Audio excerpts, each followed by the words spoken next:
Hey everybody, Tyler Engelbert's here coming at you with another video for Viking Media.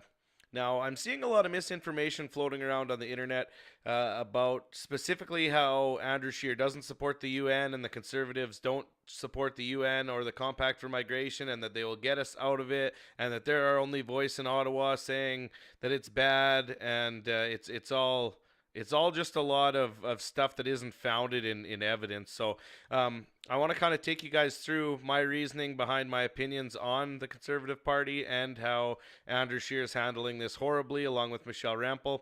I've kind of touched on it in my Q&A videos that you can see right there, the Andrew Scheer Q&A videos. I kind of touch on what I think he did right and wrong, but I'm gonna dive a little bit deeper into it here. So it basically when I'm seeing is people who are under the impression that they are denouncing the UN and they're denouncing this compact for migration, and nowhere has Andrew Scheer or Michelle Rempel specifically said that. They've given their opinions on the compact for migration. They've given their opinions on the UN's attack on Canada's sovereignty, but they fail to actually denounce the UN as a corrupt organization. They fail to denounce the UN compact for migration in the sense of offering policy on how they're going to help Canada get out of it if elected. With a lot of these UN policies, they're non-binding, so Canada isn't really under any legal obligations to fulfill the requirements set out by these policies,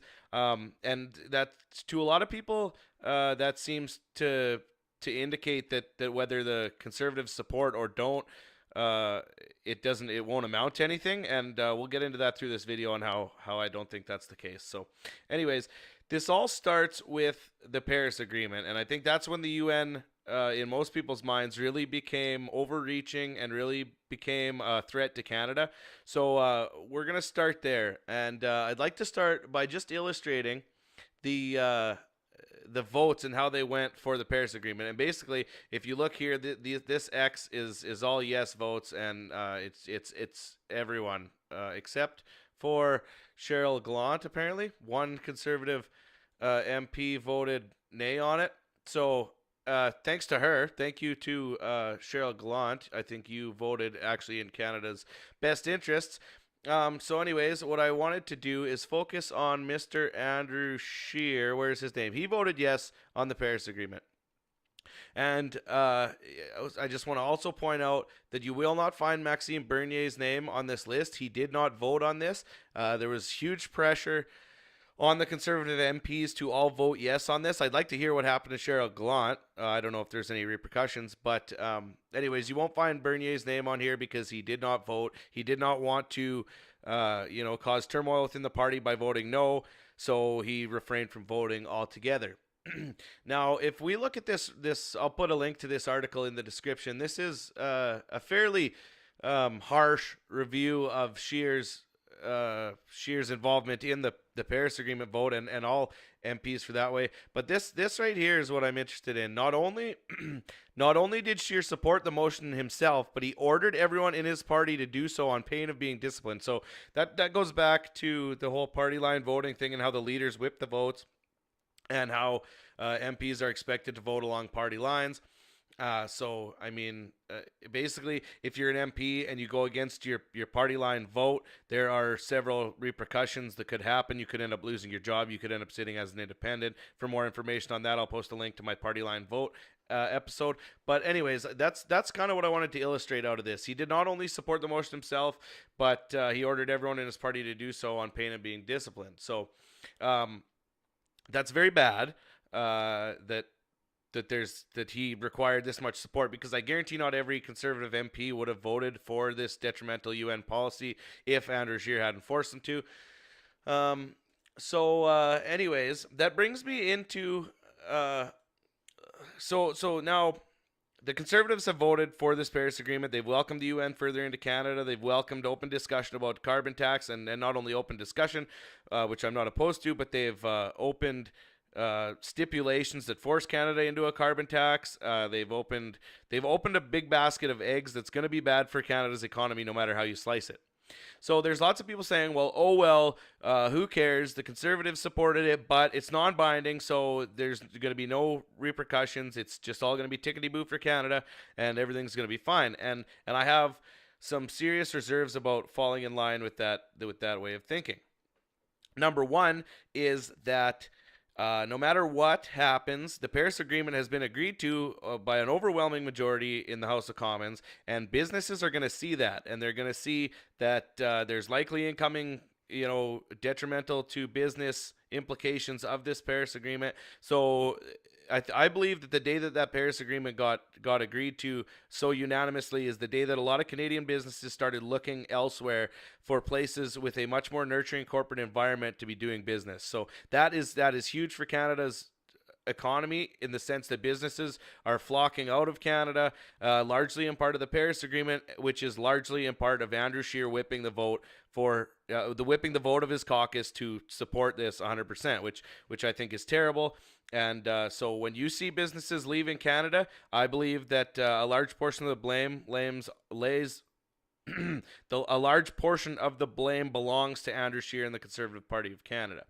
Nextly, saying that there's no implications to this further, like, Andrew Scheer saying no carbon tax puts an end to the Paris Agreement. Well, it doesn't. And I want to show you this video of Andrew Scheer. I'll let him talk, and then I will pick up after that. It's probably 30 or 40 seconds here. Not even close to reaching your own target, to be fair. The Liberals signed on to the exact same targets that we had. Right. We will be unveiling a very detailed and comprehensive plan, because we believe that Canada has to be part of the solution. We're about a year away from the next election, a little bit more. I guarantee you we will have a comprehensive message to Canadians that doesn't just focus in on... That will reach, I'm just asking, because this is the big issue, because it ties in with pipelines, as you said.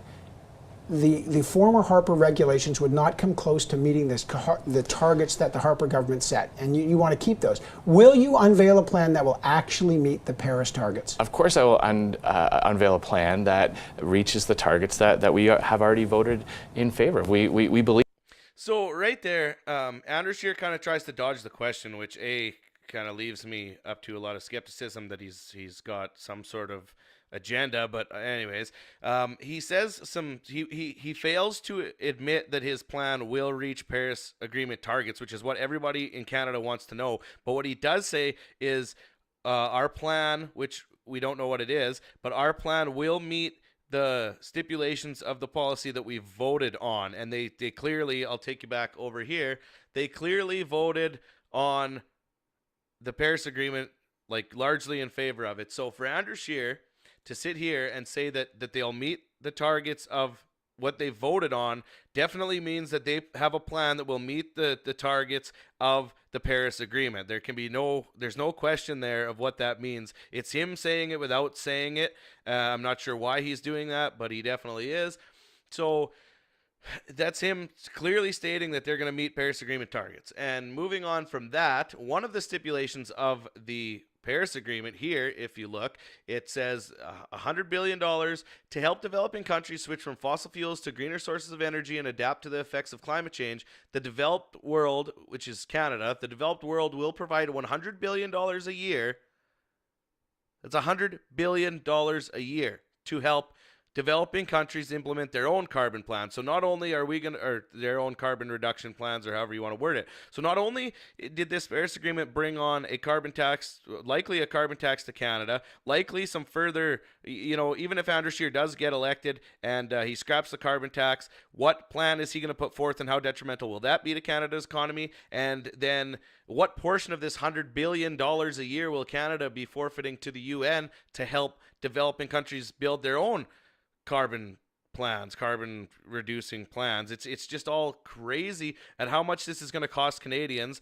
And regardless of a carbon tax will cost us lots. But even if we're in the Paris Agreement without a carbon tax implemented in Canada, the cost will be ridiculous. The cost will be unmanageable. And, a lot of people are saying that this whole Paris Agreement is just a wealth redistribution scheme by the UN. And I'm starting to really agree with that. And I don't think I'm starting to. I'd actually say that I go as far as saying that that's exactly what I think this is. It's the UN's plan on taking money from the West and giving it to developing countries. And I'm not I'm not down with it. I'm not in favor of it at all.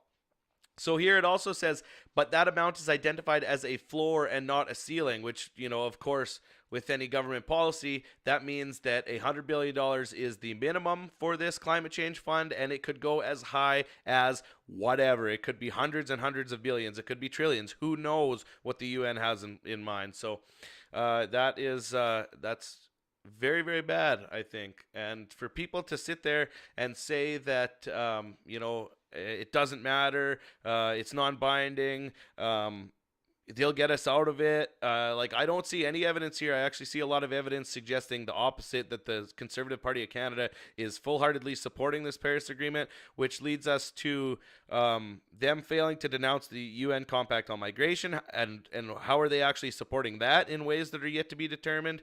And, they've failed to denounce the UN as a dysfunctional organization. They've failed to, state anywhere that they would withdraw us from the UN, which I think is what a lot of Canadians are screaming for right now. And it's just disheartening, and this whole ordeal illustrates how little transparency there is in government, and how they say one thing and do another, and it's just overall terrible for Canadians. So with that, I will leave you guys. That's what I wanted to talk about today. So I'll see you in the next one, and I'll leave you guys with: freedom is fought and died for, and if you're not willing to step up and fight for your freedom with a vote, don't expect anybody else to.